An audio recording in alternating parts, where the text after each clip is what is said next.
Hey everyone, the year is already nearing its halfway point and the crushing dread of time is more apparent than ever. Games, shows, and even people are racing past us at an alarming rate, and so I felt it would be a nice pacebreaker to talk about some of my favourite things in 2018. These don't necessarily have to be things which were released in 2018, but things which I just happened to play, watch, or even read. And I'd like to try and do one of these every year. It's kinda nice to compile things I enjoy, so not only you, but I can eventually look back on and say, oh yeah, maybe last year wasn't a total trash fire. And it gives me a perfect chance to really gush about things I'm truly passionate about. So let's start with games, in no particular order. The first one I'd like to talk about is World of Final Fantasy Maxima, a title which I'd love to eventually make a bigger video on, but for now it gets a comfy position in this list. I remember when the trailers first dropped for the base game during E3 and all I could think was, what is this steaming pile of Funko Pop shit doing on my screen right now? Turn it off, I hate it, I know I'll hate it, baby dropped a big doo-doo in his diaper, etc, etc. But the thing is, after playing it, I think it's one of my favourite modern Final Fantasy games aside from 14. I was just as surprised as a lot of people were when they first picked up this title, and from what I can gauge from friends and social media, the reception is fairly mixed for sure. Gameplay is your standard turn-based affair where you catch chibi versions of classic Final Fantasy beasts named Mirages, and stack them on top of you for whatever goddamn reason. It's a little more complex than it sounds, however, as each new monster can give you different stats, weaknesses, and abilities to use. It's fun, basic but inventive, and the monster catching element is incredibly addictive. What really sold me on this title is how bonkers the story is. For a game that focuses around these little gremlins, the story flip-flops from being cute and charming to absolutely off the walls and almost reaching Kingdom Hearts tier levels of what is going on. But it never reaches that level of absurdity where I'm completely lost. Instead, I was glued to my seat on multiple occasions wondering where the story was going to go in this seemingly innocent cutesy romp. The humour in this game, whilst not always being a hit, is incredibly good. However, I can't help those of you who decide to go with the English dub. The voice actors do an amazing job with the script they were given, but they decided to give two of the central characters pretty annoying character quirks. Who the honk put this thing on my head? And how the honk can a fox even talk? Salutations! The name is Tama, and I'm here to help out. Now I see why Inner Crow is just about ready to throw in the towel.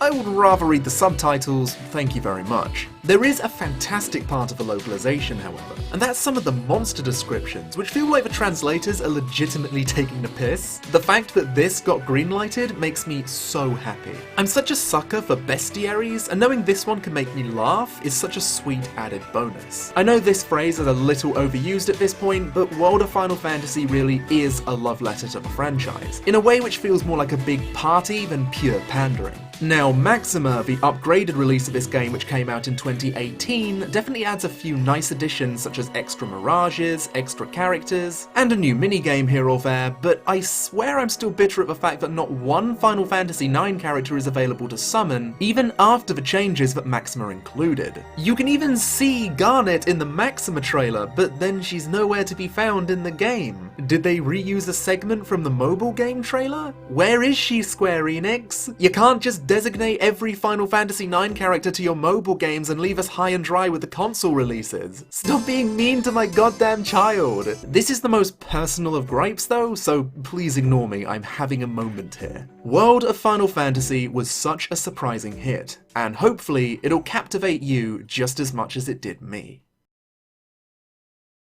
I finally got around to playing it. I saw your comments, all two of you, and I'm glad to say that I really enjoyed my experience with Tales of Berseria. Now this one won't be the most glowing of recommendations, but I'm so happy to have played a title in the Tales of series that I actually liked. My history with this franchise is a little rocky. My first ever Tales of game was Tales of Abyss on the 3DS, and although I injected with a truckload of hyperbole, I really didn't enjoy myself. But I felt that was much more of a personal thing than the game being legitimately boring and flawed.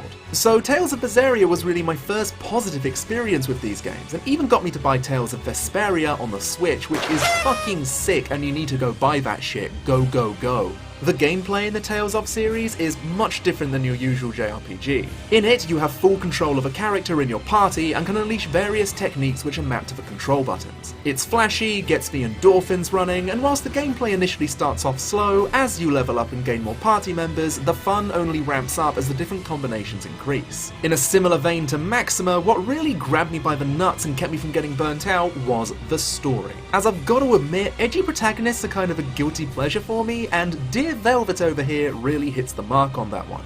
But who can blame her after the opening? People told me the first 15 minutes of this game are essentially Berserk light, and after going through it, I can really see what they mean. Thankfully, I love Berserk, and anything that remotely smells like this fantastic series immediately gets my attention. Watching how Velvet transforms from a regular country girl to a bloodthirsty half-demon fueled by nothing but cold, hard revenge is really intriguing. And thankfully, the story doesn't really slow down after that. You're essentially playing a character who everyone sees as the villain, as you hunt after a man who you know is completely warped, but everyone sees him as a paragon of good and justice. Oh hey Griffith, what's good fam? Not entirely original, but it deals with it in a really exciting and interesting way that continues to push you forward. If I had to drag a negative out in the open, the game looks really cheap sometimes. Some of the enemy designs that are tied into crucial plot points look incredibly boring. You can see the glowing outline of the save point, and it doesn't really blend in naturally to the environment for some reason. I really can't tell if this is intentional, please correct me if I'm wrong.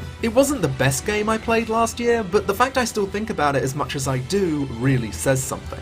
Even if it does look cheap sometimes, I don't judge the game for that, because it still ends up being two things: addictive and fun, and that's all I really need in a game nowadays. It's currently available for PC and PS4, so I'd recommend you pick it up. Don't go into it expecting dark fantasy all the way through. It starts off heavy, but lightens up and darkens when the story deems it necessary. It's a solid JRPG. I just hope the next title gets the shine and polish that it rightfully deserves.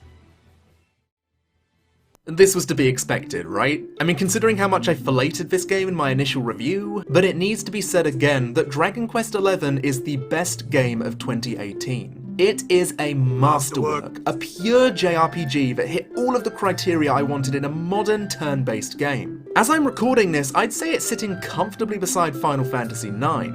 I love both games in completely different ways, of course, but I cannot believe the effect this title had on me. From the visual style, to the gameplay, to the characters, to the story, if you, like me, have a burning passion for the JRPG genre and don't buy Dragon Quest XI S, which will be coming out at the end of the year on the Switch, then you will be missing out. The fact it's adding even more content to a game that already feels filled to the brim just blows my mind. And they're even fixing a couple of issues I had in my review of the base game. Listen, I'd marry this game if I could. I would willingly have disgusting rat babies of this title if science would hurry the fuck up and grant me the robotic partner I rightfully deserve. Getting off topic, if you want to know my full thoughts on this game, then please head over to my review and give it a look. If not, then keep in mind that this game dominated 2018 for me. So do yourselves a favour and buy this fantastic title.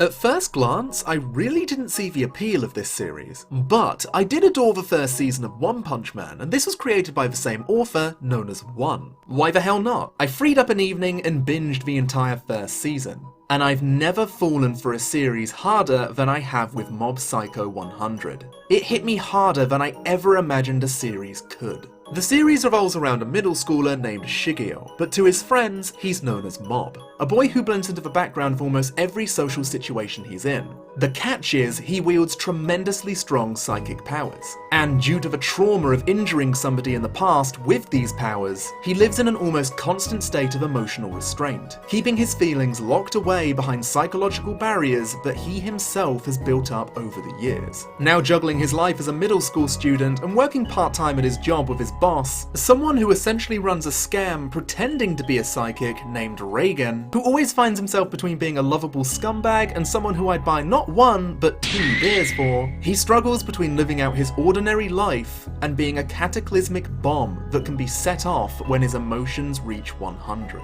The thing which enamored me the most with Mob was the theme of self-improvement. Mob is virtually an unstoppable force when his powers are unleashed, but if you were to strip him of his psychic powers, he'd be a regular, unathletic boy, completely average in every way. And he knows this. So Mob spends a majority of the season doing everything he can to improve himself, and by doing so, unintentionally changing the lives of those around him. The build up to 100%, the breaking point of his emotions, is used in a way which informs us that something big is about to happen. The tension when you see this number continue to rise gives off the same effect as a ticking time bomb. And unlike other shonen anime, with a few exceptions, when Mob hits this breaking point, it doesn't fill me with that same adrenaline that usually fills me when a character breaks his limits. This is an explosion of negativity and anger. And whilst it's certainly awe-inspiring with Studio Bones' breathtaking animation, it breaks my heart whenever it occurs, because in the end, Mob is the person who suffers the most. With characters like Reigen serving as a Mr. Magoo type comic relief, where this completely normal human being has to bullshit his way through a room of people who could obliterate him at any second, to Mob's brother and their connection coming to one of the most touching arcs I've seen in recent memory, to the intense theme of self-improvement and the depressingly relatable feeling of being completely useless if your one talent is taken away from you.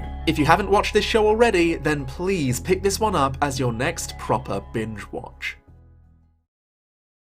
It has become harder and harder for me to get stuck into a manga lately due to having the attention span of a puppy, but thankfully, Komi-san wa Kamyusho desu, otherwise known as Komi Can't Communicate, won my entire heart. The story of a girl who's idolized in her school for her beauty, who is usually seen as someone who's cold and unfeeling, a bit of an ice queen. But the truth of the matter is, Komi-san is riddled with an extreme communication disorder that prevents her from interacting properly with others. Only a few pages into the manga and we see this spread, and it's a perfect indication towards how this story will go. Just because the person has problems communicating doesn't mean that person doesn't want to communicate with others. And with the introduction of our secondary character, Tadano, he and Komi-san work together in order to fulfill her goal of having over 100 friends, and of course, being able to speak more freely. Watching Komi-san grow from chapter to chapter is some of the most heartwarming shit I've had the pleasure of reading. Seeing her go from writing on a blackboard to get her feelings across to doing something as simple as using a cell phone to speak with Tadano gave me such a euphoria burst. You just want to get up and celebrate. And it's because of these feelings, these good vibes, that I'm recommending this to you.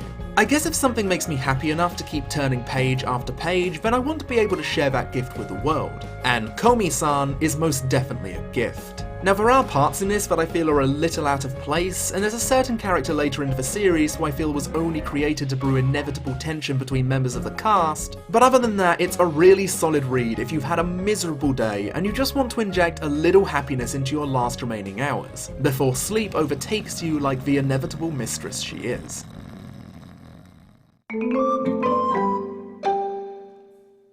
There are some YouTubers out there who may not get enough credit for the content they create. I believe that saying this about Mecha Gamezilla is an understatement. Now, I've been following Mecha's content from the shadows for many years, and his content has evolved from making the occasional cheeky video game review to a channel where he can make the most mundane of subjects absolutely hilarious. I don't think I can find another YouTuber who can make a video on a pile of fucking bricks overseeing the wonderful city of Dublin this entertaining. When I can sit through an entire video of a man cooking his friend dishes from a 1960s cookery book and find it amusing all the way through, I know I found something very special. Mecha is a born entertainer who excels at making something as uninteresting as a cereal brand being discontinued into a comedic gem. Using interviews with game developers to question them about this particular cereal, and even going undercover to question celebrities about it too. What's this about?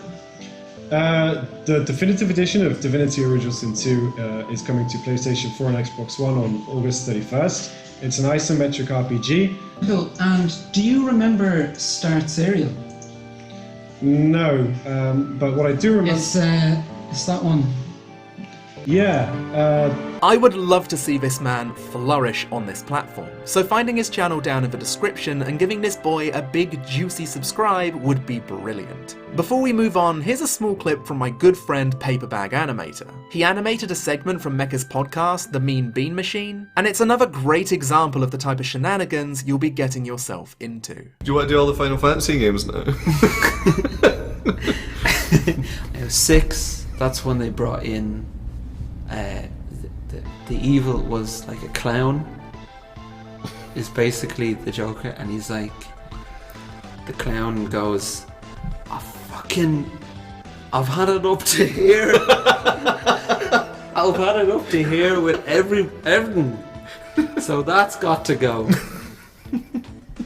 And there's some young ones, and they're like, you can't destroy everything. It's like, but I want to, because I'm raging. It's like, well, fucking sit down, pal. There is a YouTuber whose videos on anime, video games, and even wrestling keep me invested from start to finish. And that YouTuber's name is Eyepatch Wolf. Ah, Jesus, not another Irish boy. Get out of here, you, with your great taste in anime. Eyepatch Wolf is not only a great person, a friend whose drive to do what he loves keeps me inspired, but is also an amazing YouTuber. Not gonna lie, this entire format for making a favourites video was inspired by his content. Sorry buddy, couldn't help myself. I have him to thank for introducing me to one of my all-time favourite shonen anime, Hunter x Hunter, and who somehow put tears in my eye with the fantastic amount of effort he put into telling a story on one of his favourite hobbies, wrestling.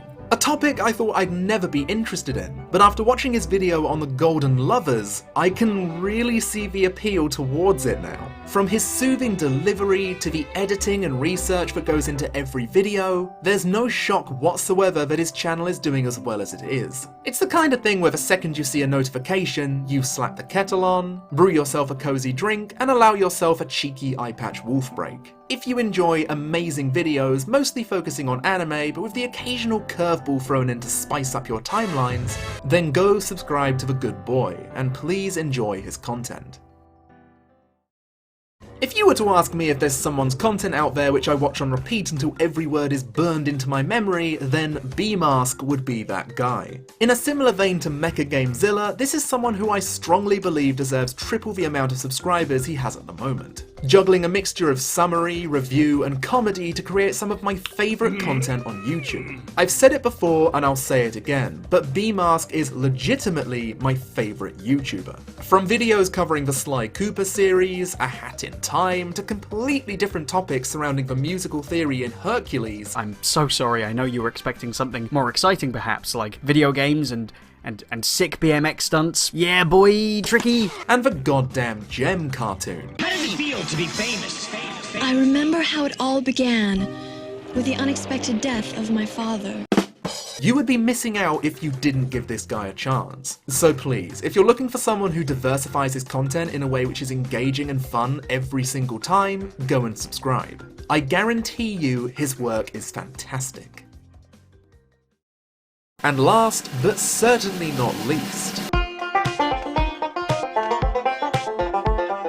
So one day, Sandy Cheeks and Cloud had a brilliant idea. Let's combine forces and create a being more powerful than one the known universe has ever conceived. Lo and behold, Super Butter Buns was born.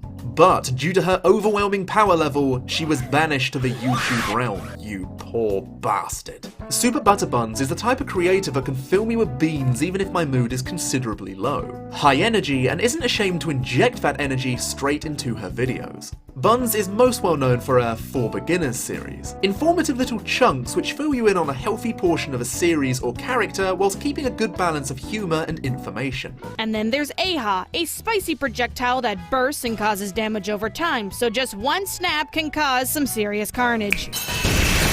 Her editing style is to die for. It's rare for me to laugh at a consistent rate throughout something I'm watching, but somehow Buns achieves this and then some. A fantastic person and somebody who I'd love to see break this platform over for me. Go subscribe, hit that like button, decimate that goddamn bell, and I hope that after doing that, you'll enjoy her content just as much as I do.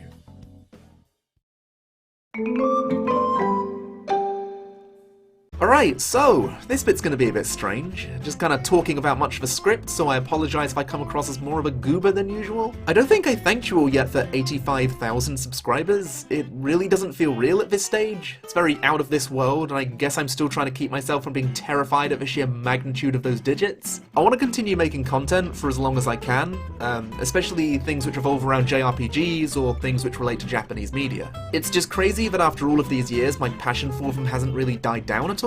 I try my best to put this passion into everything I make, and I'm trying really hard to grow and learn from my mistakes. Calling my entire Yoko Taro series an analysis, when I do agree that a majority of the series is a summary? I guess my mindset at the time is I wanted people to know all of the context before I dove into various topics, and so I'm trying to be a bit more transparent when it comes to what you find in my videos, if that makes any sense. I just hope that you're entertained and that my stuff makes you happy. I feel that's the real takeaway I want people to have when they watch a video of mine. And I cannot end this video without thanking my patrons. I'm still blown away with the generosity of you people, and I really hope I can continue to make you all proud of the stuff I'm putting out there. I have so many ideas and topics that I want to cover. I mean, Final Fantasy IX was always my 100k milestone, and we're so close. So if you can share my stuff around and get the name out there, then that'll be just grand.